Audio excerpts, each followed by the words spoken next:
이 새벽에 저희를 불러 모아주시고 은혜의 자리, 말씀의 자리에 있게 하심을 진심으로 감사드립니다. 성령님, 이 자리에 저희와 함께 임재하여 주시옵소서. 말씀 앞에 깨어나는 새벽이 되게 하여 주시고 우리의 마음에도 은혜를 부어 주시옵소서. 감사드리며 예수님 이름으로 기도하옵나이다. 오늘 같이 나눌 하나님의 말씀은 요한복음 21장 15절부터 17절 말씀입니다. 신약성경 186쪽에 있습니다. 요한복음 21장 15절에서 17절 말씀, 우리 같이 한 목소리로 봉독하도록 하겠습니다. 그들이 조반 먹은 후에 예수께서 시몬 베드로에게 이르시되 요한의 아들 시몬아, 내가 이 사람들보다 나를 더 사랑하느냐 하시니 이르되 주님, 그러하나이다. 내가 주님을 사랑하는 줄 주님께서 아시나이다. 이르시되 내 어린 양을 먹이라 하시고 또 두 번째 이르시되 요한의 아들 시몬아, 내가 나를 사랑하느냐 하시니 이르되 주님, 그러하나이다. 내가 주님을 사랑하는 줄 주님께서 아시나이다. 이르시되 내 양을 치라 하시고 세 번째 이르시되 요한의 아들 시몬아, 내가 나를 사랑하느냐 하시니 주께서 세 번째 내가 나를 사랑하느냐 하심으로 베드로가 근심하여 이르되 주님, 모든 것을 아시오매 내가 주님을 사랑하는 줄을 주님께서 아시나이다. 예수께서 이르시되 내 양을 먹이라. 아멘. 자, 사랑하는 성도 여러분, 이 은혜의 새벽 말씀과 기도로 하루를 여는 여러분을 진심으로 환영하고 축복합니다. 자, 오늘도 몸과 마음을 하나님께 드리기 위해서 또 잠시 스트레칭 하도록 해볼까요? 자, 쭉 올려보시고, 자, 유튜브로 같이 하시는 분도 따라해 주시기 바랍니다. 자, 호흡 깊게 들이마시고 크게 네, 어깨도 돌려보시고요. 좋습니다. 목도 돌려보시고, 자, 손목 발목 한 번씩 풀어보시고요. 자, 우리가 이렇게 깨어 기도할 때 하나님은 늘 먼저 그 자리에 오셔서 우리를 기다리고 계십니다. 자, 잠 깨셨습니까? 네. 자, 우리 지난 시간 그림에서 보듯이 실패의 새벽에 임한 시선 베드로라는 제목으로 말씀을 나누었습니다. 우리는 베드로가 예수님의 시선 앞에 무너졌던 장면을 나누었죠. 그 시선은 정죄의 시선이 아니라 회개를 이끄는 은혜의 시선이었습니다. 그리고 베드로는 통곡함으로 죄의 깊이를 마주하게 되었죠. 자, 혹시 여러분 지난 시간에 같이 나누었던 주님께서 우리를 회복시키는 놀라운 은혜의 순서를 혹시 기억하십니까? 여기 보시면 우리가 죄 가운데 실패했을 때 하나님께서 우리를 돌아보심으로 주님의 시선을 주십니다. 그리고 우리가 자각과 회개를 통해서 통곡을 하게 되고요. 그러면 주님께서는 질문과 대화를 통해서 우리의 사랑의 고백을 이끌어내시죠. 그리고 우리 사명으로 우리를 초청을 하시는 이 과정이 바로 주님께서 실패한 자들을 이끄시는 과정입니다. 자, 오늘은 그 다음 순서를 함께 걷도록 하겠습니다. 바로 예수님과 베드로 사이에 오고 간 질문과 대화, 그리고 그 대화를 통해서 사명을 다시 부여하시는 주님의 은혜를 같이 묵상하려고 합니다. 특별히 예수님께서 베드로에게 3번 반복하신 질문, 내가 나를 사랑하느냐, 이 물음 안에 담긴 하나님의 사랑과 회복의 깊은 의도, 그리고 목양의 사명으로 이끄시는 그 부르심의 은혜를 오늘 함께 나누고자 합니다. 그래서 오늘 설교는 어머니가 들려주시던 이야기 시리즈 12번째 시간으로 설교의 제목은 회복의 새벽에 임한 질문 베드로입니다. 그러니까 읽어보겠습니다. 시작. 회복의 새벽에 임한 질문 베드로. 오늘이 여러분의 회복의 새벽이 되시기를 간절히 바랍니다. 사랑하는 성도 여러분, 이 자리에 계신 우리 모두는 신앙의 길을 걸으면서 아마 한두 번쯤은 깊은 실패를 경험해 보셨을 것입니다. 그리고 생각보다 우리는 자주 실패를 합니다. 기도의 자리를 지키지 못한 것들, 또 화를 이기지 못해서 상처를 주었던 말, 그리고 용서하지 못하는 마음, 또 그리스도인답지 못한 태도와 행동들, 이런 것들이죠. 또 결심한 믿음이 무너지기도 하고요. 다짐했던 마음이 다시 흐려지고 돌이킬 수 없는 후회가 반복되는 날이 있습니다. 그럴 때 우리는 낙심하고요. 어쩌면 주님 앞에 설 자신조차 없어서 정말 멀리 도망치고 싶을 때가 한두 번이 아닌 것 같습니다.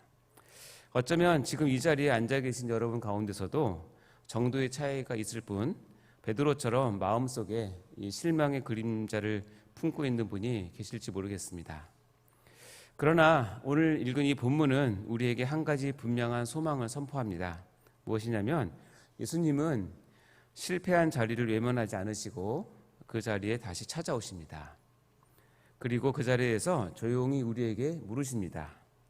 너는 나를 사랑하느냐? 라고 말이죠. 왜일까요? 실패의 자리를 은혜의 자리로 바꾸시고 이 부끄러움의 자리를 회복의 문으로 여시기 위해서입니다. 자, 그럼 우리는 본문 말씀 한 번 더 봉독해 보도록 하겠습니다. 잘 새기시면서 같이 읽도록 할까요? 요한복음 21장 15절부터 17절 말씀입니다. 시작. 그들이 조밥 먹은 후에 예수께서 시몬 베드로에게 이르시되 요한의 아들 시몬아 내가 이 사람들보다 나를 더 사랑하느냐 하시니 이르시되 주님 그러하나이다. 내가 주님을 사랑하는 줄 주님께서 아시나이다. 이르시되 내 어린 양을 먹이라 하시고 또 두 번째 이르시되 요한의 아들 시몬아 내가 나를 사랑하느냐 하시니 이르되 주님 그러하나이다. 내가 주님을 사랑하는 줄 주님께서 아시나이다. 이르시되 내 양을 치라 하시고 세 번째 이르시되 요한의 아들 시몬아 내가 나를 사랑하느냐 하시니 주께서 세 번째 내가 나를 사랑하느냐 하심으로 베드로가 근심하여 이르되 주님 모든 것을 아시오매 내가 주님을 사랑하는 줄을 주님께서 아시나이다. 예수께서 이르시되 내 양을 먹이라. 이 요한복음 21장은 예수님이 부활 이후에 제자들이 다시 갈릴리로 돌아간 장면으로 시작이 됩니다. 밤새도록 물고기 한 마리 잡지 못했던 그 새벽에 예수님은 바닷가에서 숯불을 피워놓으시고 그들을 조용히 기다리고 계십니다. 그리고 그 실패의 자리에서 예수님은 베드로에게 묻기 위해 아주 특별한 질문을 준비하고 계셨습니다. 자, 그런데 여기서 우리가 한 가지 눈여겨볼 점이 있습니다. 예수님이 베드로를 찾아간 그 시간은 날이 새어가는 시간, 즉 새벽이었습니다. 그건 베드로가 예수님을 부인했던 바로 그 닭이 울던 부끄러움의 새벽이었던 것입니다. 뿐만 아닙니다. 예수님은 숯불을 피워놓으시고 베드로를 맞이하십니다. 숯불은 말이죠. 베드로에게 있어서는 닭 울음소리만큼이나 아주 트라우마가 깊이 배인 소품인데 말입니다. 왜냐하면 베드로는 숯불 앞에서 불을 쬐다가 예수님을 부인했기 때문에 그렇습니다. 요한복음 18장 18절과 요한복음 21장 9절에 보면 이렇게 되어 있습니다. 요한복음 18장 18절은 베드로가 예수님을 부인하는 장면인데요. 한번 읽어볼까요? 시작. 그때가 추운 거로 종과 아랫사람들이 불을 피우고 서서 쬐니 베드로도 함께 서서 쬐더라. 이 불을 원어로 보면 안스라키안이라고 되어 있죠. 자, 요한복음 21장 9절에 보면 금방 오늘 본문의 앞에 있는 내용인데 예수님이 베드로를 맞이하는 장면입니다. 읽어보겠습니다. 시작. 육지에 올라와 보니 숯불이 있는데 그 위에 생선이 놓였고 떡도 있더라. 여기 보면 불 또는 숯불 원어로는 같기 때문에 숯불이라고 보시면 됩니다. 같은 형태의 불인 거죠. 예수님은 베드로가 실패했던 장소와 시간 그리고 기억을 정확히 재현하고 계신 것입니다. 일부러. 이쯤 되면 누군가는 이렇게 생각할지도 모르겠습니다. 아유, 예수님 너무하시네. 주님은 베드로의 상처를 왜 굳이 이렇게 건드리시는 거야? 이건 너무 냉정하고 무자비한 거 아니야? 이렇게 생각할 수도 있지만 그렇지 않습니다. 이거 이해를 돕기 위해서 제가 의학적인 예화를 하나 나누고 싶습니다. 의사로서 저는 종종 고름이 꽉 찬 염증을 마주하게 됩니다. 초기에는 약을 쓰기도 하지만 진정한 회복을 위해서는 결국 그 고름 잡힌 병변을 날카로운 칼로 절개를 해서 고름을 째내야 합니다. 아픔을 동반하더라도 완전한 회복을 위해서는 그 깊은 곳에 감추어진 상처를 드러내고 안에 썩은 것을 도려내야 온전한 회복을 얻을 수 있기 때문에 그렇습니다. 마찬가지로 예수님은 지금 숯불을 피우시고 그리고 그 새벽의 기억 속으로 베드로를 데려가시면서 그가 직면하기를 원하셨습니다. 아마도 베드로는 날카로운 칼에 살 깊숙이 베이는 듯한 아픔을 그의 심령 한가운데서 느꼈을 것입니다. 그러나 이것은 꼭 필요한 과정입니다. 회피하지 않고 그 고통스러운 기억과 마주함으로써 진짜 치유가 일어나도록 말입니다. 그리고 이제 주님은 세 번의 준비된 질문을 하십니다. 내가 나를 사랑하느냐? 앞에 보면 숯불이 펴져 있죠? 이 물음은 날카로운 칼날처럼 베드로의 심령 깊은 곳을 찌릅니다. 그러나 이것은 죄를 드러내기 위한 질문이 아니라 실은 사랑을 다시 회복하게 하는 질문이었습니다. 자, 첫 번째 질문부터 한번 살펴볼까요? 우리가 첫 번째 질문에서 예수님은 내가 이 사람들보다 나를 더 사랑하느냐라고 물으십니다. 독특하죠? 이것은 베드로가 최후의 만찬 때 이렇게 호언장담을 합니다. 비록 모든 사람이 주를 버릴지라도 나는 그렇지 않겠습니다 라고 장담했던 것을 떠오르는 장면입니다. 마태복음 26장 33절 읽어볼까요? 시작. 베드로가 대답하여 이르되 모두 주를 버릴지라도 나는 결코 버리지 않겠나이다. 서로 비교를 하는 것이죠. 예수님은 의도적으로 베드로의 과거의 자만과 타인과의 비교의 고백을 다시 상기시킵니다. 그리고 이제는 그가 더 이상 다른 이들과 자신을 비교하지 않고 겸손한 사랑을 고백할 수 있는지를 확인하십니다. 베드로는 주님께서 아십니다. 제가 주님을 사랑하시는 줄요 라고 대답하면서 과거처럼 자신을 내세우지 않습니다.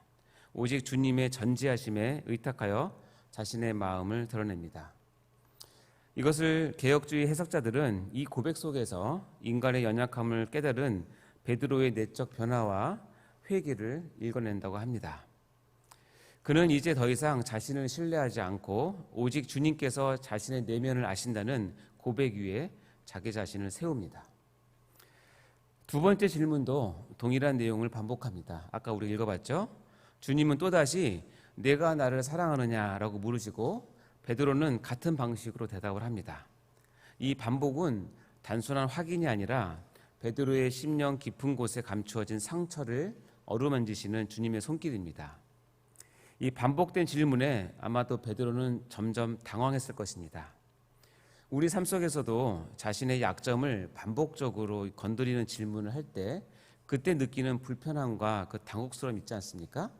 이 불편함과 당혹스러움이 지금 베드로에게도 있었을 것입니다.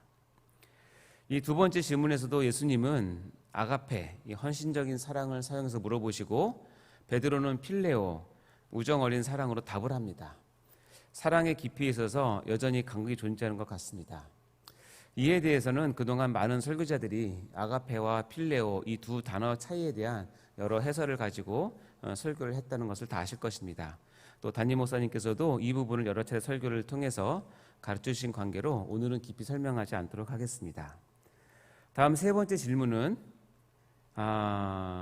세 번째 질문에서는 예수님은 단어를 바꾸십니다. 아가페가 아닌 베드로가 계속 사용했던 필레오로 질문을 하십니다.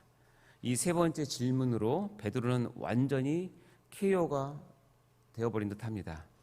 한번 본문에서 그 뉘앙스를 한번 읽어보시겠습니까? 요한복음 21장 17절 시작.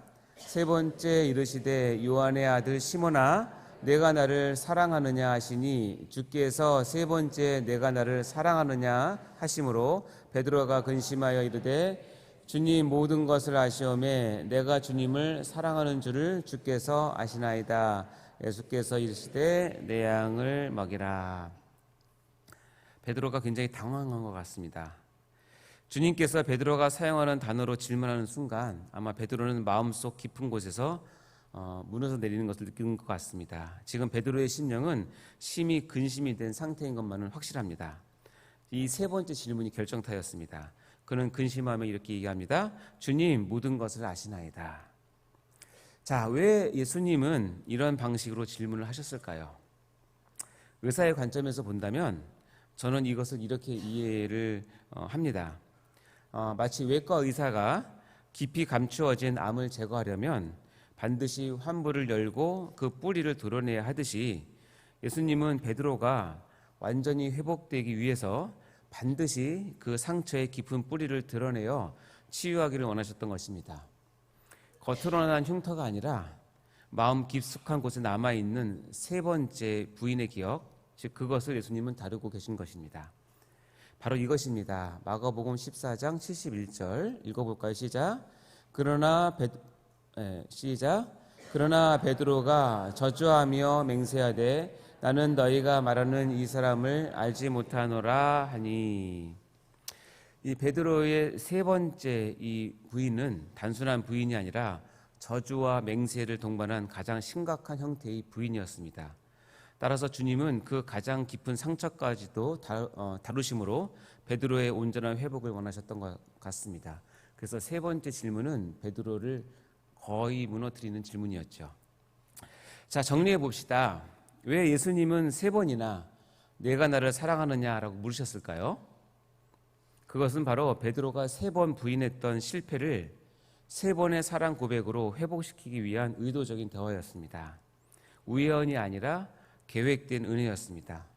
이 세 번의 사랑 고백 요구는 베드로가 불과 얼마 전에 예수님을 세 번 부인한 사건과 직접 연결이 된다는 것이죠.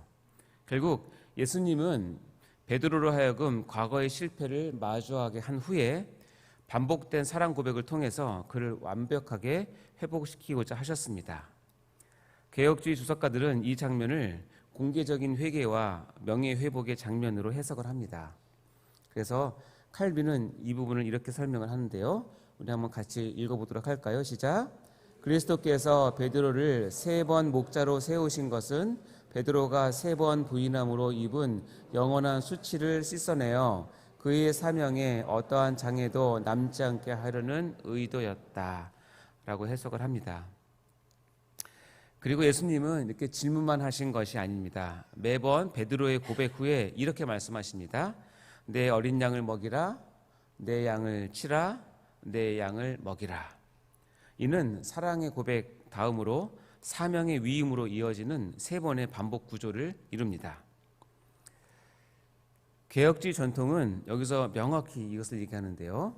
그리스도를 향한 사랑이 없다면 어떤 사명도 의미가 없다는 것입니다. 그리고 우리가 사명보다는 무엇이 먼저냐면 그리스도를 향한 사랑이 먼저라는 뜻이죠. 예수님은 베드로에게 신학 지식을 묻지 않으셨습니다. 어떤 리더십도 실력도 묻지 않으셨습니다. 오직 하나, 너는 나를 사랑하느냐라는 질문만 세 번 물으신 것이죠. 따라서 사랑의 유무가 참 제자도와 사역의 핵심 자격이라는 것을 우리에게 가르쳐주는 내용입니다. 한 설교자는 이것을 이렇게 설명을 했는데요. 여러분 같이 한번 천천히 읽어보시면 아주 멋있게 잘 정리된 내용 같습니다. 같이 한번 읽어볼까요? 시작. 예수님께서 베드로의 실패를 공개적으로 다루지 않으셨더라면 베드로 자신도 주변 제자들도 그를 열등하거나 사도로서 부적합하다고 여기며 평생 마음의 찔림을 남겼을 것이다. 주님께서 일부러 공개적으로 반복하여 물으심으로 모두의 앞에서 베드로를 회복시킨 것은 잔인함이 아니라 오히려 자비였다. 이제 과거는 지나갔고 예수님께서 친히 사명을 다시 유임하셨다는 사실이 제자 공동체 안에서 선포된 것이다.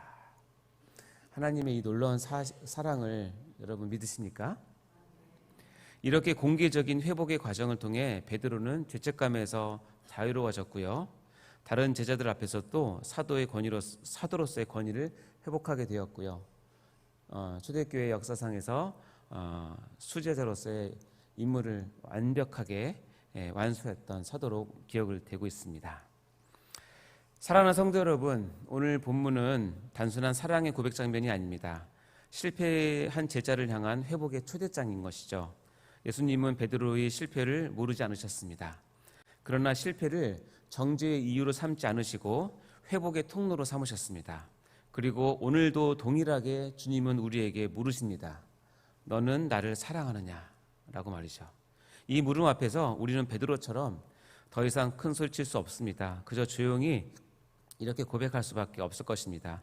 주님, 주님이 아십니다.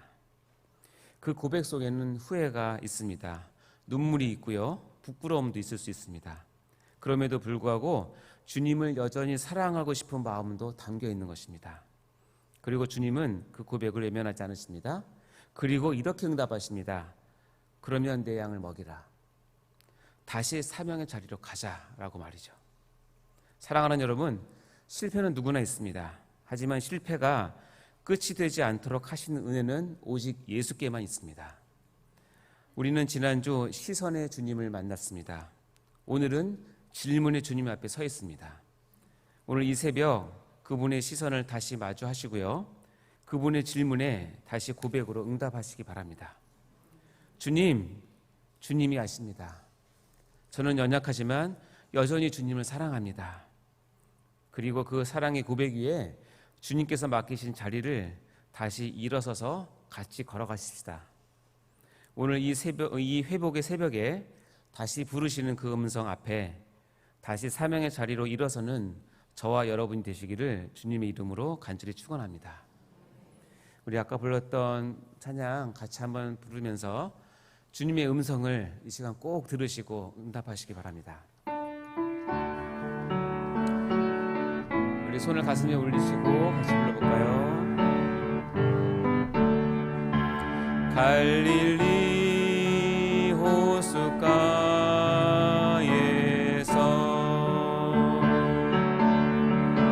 주님은 시몬에게 물으셨네.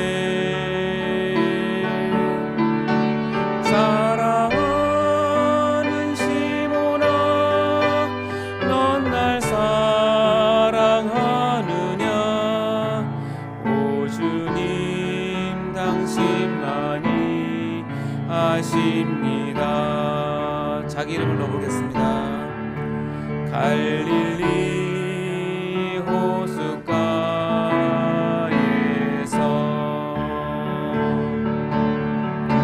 주님은 재훈에게 물으셨네.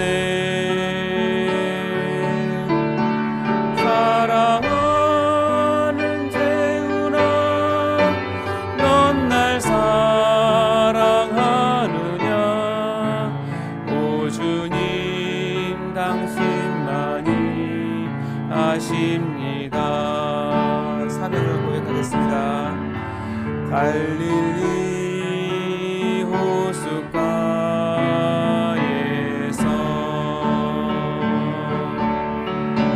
주님은 재훈에게 물으셨네. 사랑하는 재훈아, 넌 날 사랑. 그러면 나의 양을 먹이라. 그러면 나의 양을 먹이거라. 그러면 나의 양을 먹이거라. 그러면 나의 양을 먹이거라. 기도하시겠습니다. 하나님 아버지, 감사합니다. 3번이나 주님을 부인했던 베드로를 외면하지 않으시고 다시 찾아오셔서 사랑으로 회복시켜 주신 그 크신 은혜에 감사를 드립니다. 주님, 오늘 이 새벽 저희에게도 그 시선 앞에서, 그 질문 앞에 우리가 섭니다. 너는 나를 사랑하느냐? 이 물음 앞에 저희도 감히 대답을 합니다. 주님, 주님이 아십니다. 저희는 연약하지만 주님을 사랑합니다라고 말이죠. 우리의 고백이 완전하지 않아도 주님은 그 고백을 받으시고 다시 사명의 자리를 허락하실 줄 믿습니다. 주님, 오늘도 우리 안에 사랑을 새롭게 하시고 그 사랑 위에 순종을 더하여 주셔서 맡기신 자리로 다시 걸어갈 수 있게 하옵소서. 실패가 끝이 아니라 회복의 시작이 되게 하시고 부끄러움이 은혜의 통로가 되게 하여 주시옵소서. 이 새벽 다시 묻고 계시는 주님의 음성 앞에 다시 고백하며 다시 일어서게 하여 주시옵소서. 감사하며 예수님의 이름으로 간절히 기도드립니다. 아멘. 이 시간 드려지는 헌금을 위해서 기도하시겠습니다. 하나님 아버지 감사합니다. 하나님 이 제물을 우리의 마음을 담아 하나님께 올려드립니다. 하나님 흠양하여 주시고 이 적힌 모두의 기도의 제목 가운데 하나님의 뜻 가운데 다 이루어 주시고 아버지 응답의 기쁨을 우리에게 허락하여 주시옵소서. 감사 헌금과 1천 번제 헌금 11조 헌금 주님께서 받아주시고 아버지여 흠양하여 주시옵소서. 감사드리며 예수님 이름으로 기도하옵나이다. 아멘.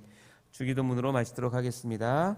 하늘에 계신 우리 아버지여 이름이 거룩히 여김을 받으시오며 나라의 마옵시며 뜻이 하늘에서 이룬 것 같이 땅에서도 이루어지이다. 오늘날 우리에게 일용할 양식을 주옵시고 우리가 우리에게 죄 지은 자를 사하여 준 것 같이 우리 죄를 사하여 주옵시고 우리를 시험에 들게 하지 마옵시고 다만 악에서 구하옵소서. 대개 나라와 권세와 영광이 아버지께 영원히 있사옵나이다. 아멘. 우리 시간 같이 주여 외치고 나갈 텐데요. 먼저 담임 목사님의 건강과 숙련 사역을 위해서 기도해 주시고 오늘 드려줄 수요 예배와 전도 축제를 위해서 기도해 주시기 바라고 각자 가져온 기도의 제목을 하나님 앞에 알려드리며 나가도록 하겠습니다. 우리 주여 외치고 같이 기도하도록 하겠습니다. 주여 주여